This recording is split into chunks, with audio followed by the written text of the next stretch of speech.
श्यामा देवी के पति की 2 साल पहले ही उनके पति की मृत्यु हो गई थी। श्यामा देवी का एक बेटा है राकेश, जिसको उन्होंने बहुत ही कठिनाइयों में पढ़ा लिखाकर पाल पोस कर बड़ा किया था। श्यामा देवी बहुत ही मेहनती थी। अपने पति के साथ खेतों में तो काम करती ही थी, साथ ही साथ उन्होंने अपने घर में गाय भैंस भी रखी हुई थी, जिससे उनके घर का गुजारा भी हो जाता था और अपने बेटे को पढ़ाई का खर्चा देखती थी। गाय भैंस का सारा काम श्यामा देवी ही देखती थी। वही गाय को चारा डालती, पानी पिलाती और दूध निकालने का काम भी श्यामा देवी को बहुत अच्छे से आता था। श्यामा देवी और उनके पति चुन्नूलाल गांव में ही मजदूरी का काम करते थे। उन्होंने अपनी जिंदगी बहुत ही गरीबी में गुजारी है। खेतों में मजदूरी करके, दूसरों के घरों में बर्तन साफ सफाई का काम करके श्यामा देवी ने एक एक पाई जोड़ करके अपने बेटे को पढ़ाया। बहुत ही कठिनाइयों का सामना किया। आज उनका बेटा राकेश पढ़ लिखकर एक बड़ा अफसर बन गया और राकेश एक बड़े शहर में रहता है। लेकिन श्यामा देवी आज खपरेल कच्चे मकान में निढाल लेटी हुई है। पूरे 24 घंटे से उन्होंने कुछ नहीं खाया है। उनके घर में अनाज का एक दाना भी नहीं है। वह अपने पेट को पकड़ लेती है, बार बार पानी पीकर अपनी भूख को मार लेती है। अपने अफसर बेटे के भेजे हुए पैसों का बेसब्री से इंतजार कर रही है कि कब उनका बेटा पैसे भेजेगा और कब वो अपने घर का किराना लेकर आएगी, तब जाकर कुछ बना पाएंगी, खा पाएंगी। लेकिन बेटे ने अभी तक पैसे नहीं भेजे हैं, तो घर में राशन भी नहीं आ पाया है। इसी वजह से घर में अब खाने को कुछ भी नहीं बचा था। भूख के मारे जान निकली जा रहे हैं और दरवाजे की तरफ देख रही है कि उनका बेटा मनियादा भेजेगा। कमला जी ने देखा उनके आंगन में एक काला कौवा एक रोटी लिए हुए उसे खा रहा है। कमला जी भूख से इतनी परेशान थी कि उन्होंने एक छड़ी उठाए और उस कौवे की तरफ फेंक दी। डर के मारे कौवा रोटी छोड़कर वहां से भाग गया। जैसे ही श्यामा देवी उस रोटी को लेने के लिए झुकती है, उनके हाथ कांपने लगते हैं, आंखों में आंसू आ जाते हैं और बेटे की तरक्की रोटी में अपमान की तरह दिखने लगती है। और श्यामा देवी उस रोटी को उठा करके कुत्ते के सामने फेंक देती है, फिर अपनी खाट पर बैठ जाती है। श्यामा देवी के सब्र का बांध टूट जाता है। वह उनकी आंखों से आंसू निकलने लगते हैं। वह फूट फूट कर रोने लगती है कि मैंने भी क्या किस्मत पाई है। पूरी जिंदगी मजदूरी में गुजार दी, पति के साथ खेतों में काम करने में गुजार दी। एक एक पैसा बचा करके मैंने अपने बेटे को पढ़ाया। इतनी मेहनत की, मजदूरी की, लेकिन सब व्यर्थ चला गया। आज मेरा बेटा पढ़ लिख कर बड़ा अफसर तो बन गया, लेकिन अपने माँ की जरा सी भी कदर नहीं करता है। माँ ने क्या किया सब कुछ भूल गया है। उसकी माँ आज एक एक रोटी के लिए तरस रही है। उसको कोई फर्क नहीं पड़ता। मन ही मन बड़ी दुखी होती है, फूट फूट कर रोने लगती है। आज उनका नसीब ऐसा, एक ऑफिसर की माँ होते हुए और इस तरीके से उनको जीवन व्यतीत करना पड़ रहा है। श्यामा देवी अपनी छड़ी को पकड़ करके रसोई में जाती है और अपने सारे डिब्बों को फिर से देखती है कि शायद उनमें कुछ खाने को मिल जाए, मैं उसको पका कर खा लूँ। पर उन्हें डिब्बों में ना ही आटा मिलता है, न ही दाल मिलती है। एक डब्बे में उन्हें एक मुट्ठी चावल मिलते हैं। वह खुश हो करके उन चावलों को जल्दी से पका करके नमक के साथ खा जाती हैं और कहती है, ऐसे दिन तो मुझे तब भी नहीं देखने पड़े थे जब मैं मजदूरी करती थी, खेतों में काम करती थी, तब भी भरपेट खाना खाती थी। आज तो मेरा बेटा अफसर बन गया, तब भी मुझे ऐसे दिन देखने पड़ रहे हैं। और अपने खाट पर आकर अपने पुराने दिनों को याद करने लगती है।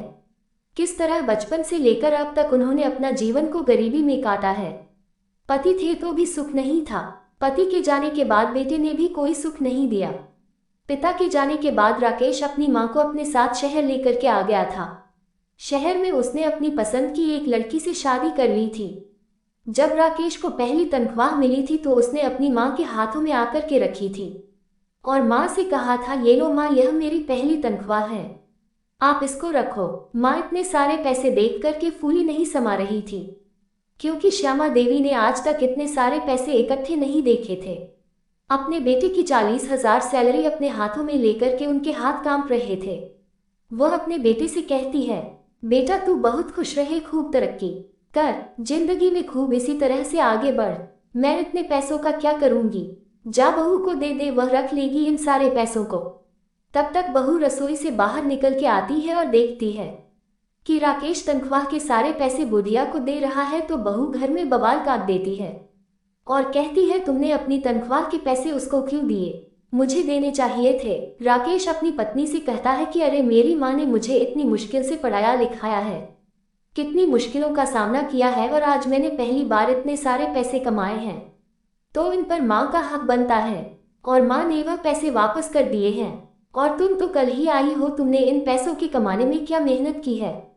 लेकिन राकेश की पत्नी नहीं मानी, वह श्यामा देवी से लड़ने लगी।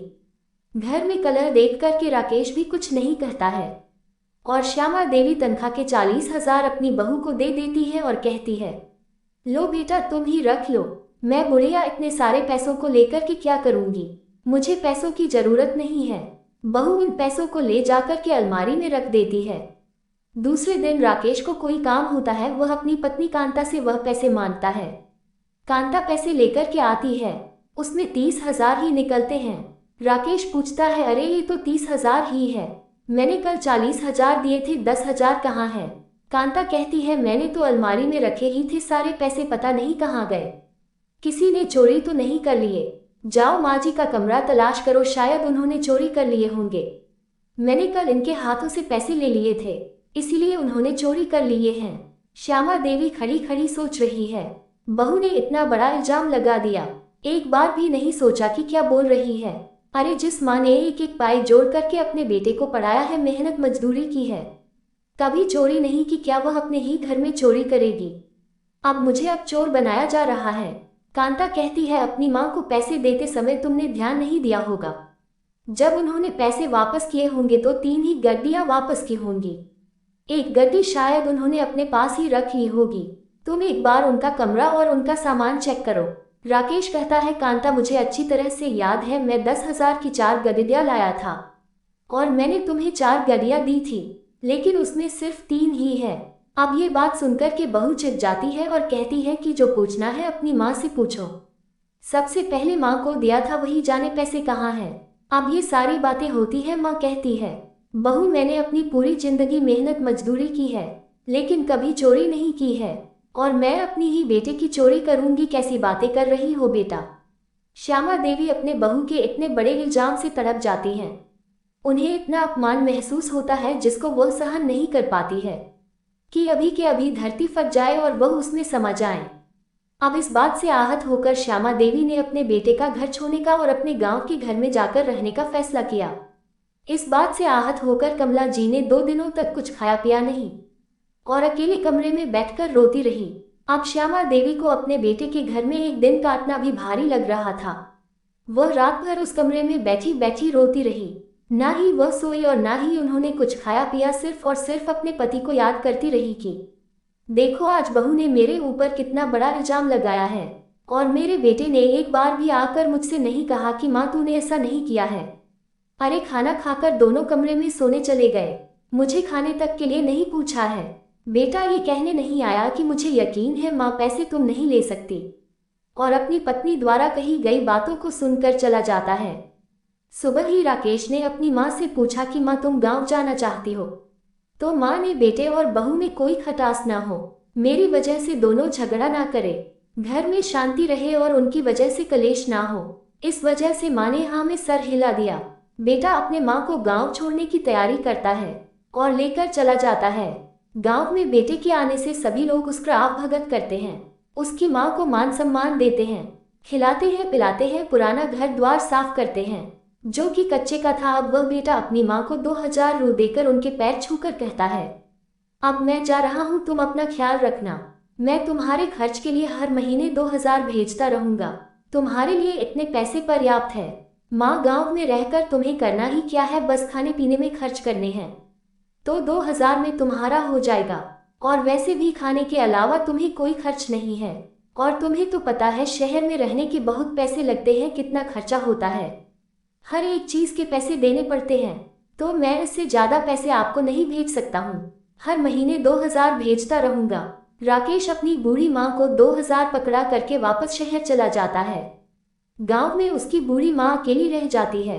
गांव में रहकर माँ अपना गुजारा करने लगती है। बेटा 6 महीने तक ही ठीक से मनी ऑर्डर भेजता है।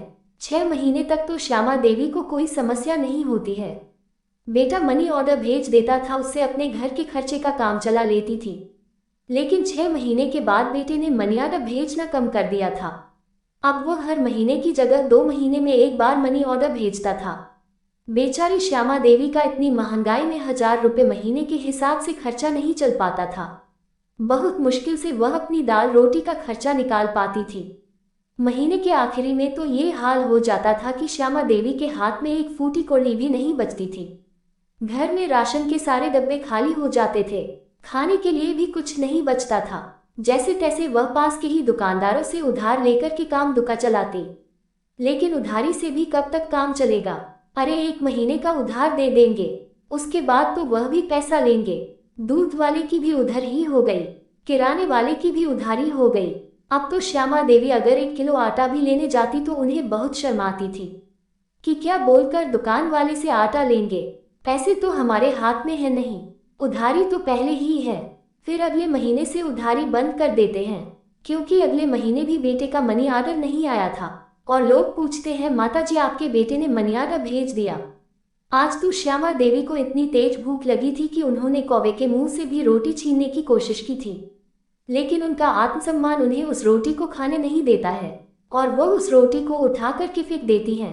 रसोई में जाकर कुछ तलाश करती हैं तो एक मुट्ठी चावल मिल जाते हैं, उसी को बना करके खाना खा लेते हैं और बैठे बैठे सोचते हैं कि ऐसे काम नहीं चलेगा, ऐसे हम बेटे के मनियादा पर पूरी जिंदगी नहीं कटेगी। कभी बेटा भेजेगा कभी नहीं भेजेगा, तो महीने में हफ्ता 10 दिन तो हमें भूखों ही मरना पड़ेगा। अरे ऐसे भूखे मरने से तो अच्छा है कि हम कुछ कर लें। और श्यामा देवी जी पूरे आत्मविश्वास के साथ उठती है और एक निर्णय लेती हैं। अंदर कमरे में जाती है, कमरे में अपना रखा हुआ एक पुराना बक्सा खोलती हैं। उस बक्से में लाल कपड़े में उनकी माँ की दी हुई 2 सोने की बालियां रखी थी। वह 2 बालियां श्यामा देवी की माँ की आखिरी निशानी थी, इसीलिए वह उनको बेचना नहीं चाहती थी। लेकिन आज वह उन बालियों को बेचने के लिए मजबूर हो गई थी। पेट की खातिर उन्हें उन बालियों को बेचना ही था। वह पूरे आत्मविश्वास के साथ उन बालियों को लेकर के सुनार की दुकान पर जाती है और पूछती है, इन बालियों का क्या दाम लगाओगे? सुनार उन बालियों को चारों तरफ से अच्छी तरह से देखता है और उन बालियों के वजन के हिसाब से उसके पैसे श्यामा देवी को दे देता है। श्यामा देवी जी उन पैसों को लेकर के घर आती हैं। सबसे पहले तो वह 1 किलो आटा और दाल लेकर आती हैं और खाना बनाकर खाती हैं।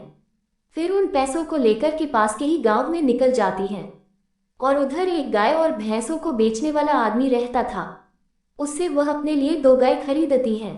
उन गायों को लेकर के वह घर आती हैं। श्यामा देवी को गाय भैंस का काम करना बहुत अच्छे से आता था। जब उनके पति थे तब भी वह अपने पास गाय और भैंस को रखती थी और उसको चारा खिलाने से लेकर दूध निकालने तक का सारा काम श्यामा देवी ही करती थी। इसीलिए उन्होंने गाय भैंस को अपने पास रखना ही सही समझा और अपने लिए वह 2 गाय खरीद कर लाए, क्योंकि उन्होंने सोचा जो काम मुझे आता है मैं वही काम करूंगी। आकर अपने घर को ठीक करती हैं। श्यामा देवी उन गायों की अच्छी तरह से सेवा करती हैं। वह दोनों गाय दूध देने वाली थी। सुबह शाम 8 लीटर दूध श्यामा देवी के घर में होने लगा। अब तो श्यामा देवी ढंग से खाने पीने लगी और उनके शरीर में ताकत भी आ गई और दूध इतना ज्यादा था कि उन्होंने डेयरी पर देना शुरू कर दिया और उससे पैसे मिलने लगे। घास काट कर ले आती और दोनों गाय की बड़े तन मन से सेवा करने लगी है।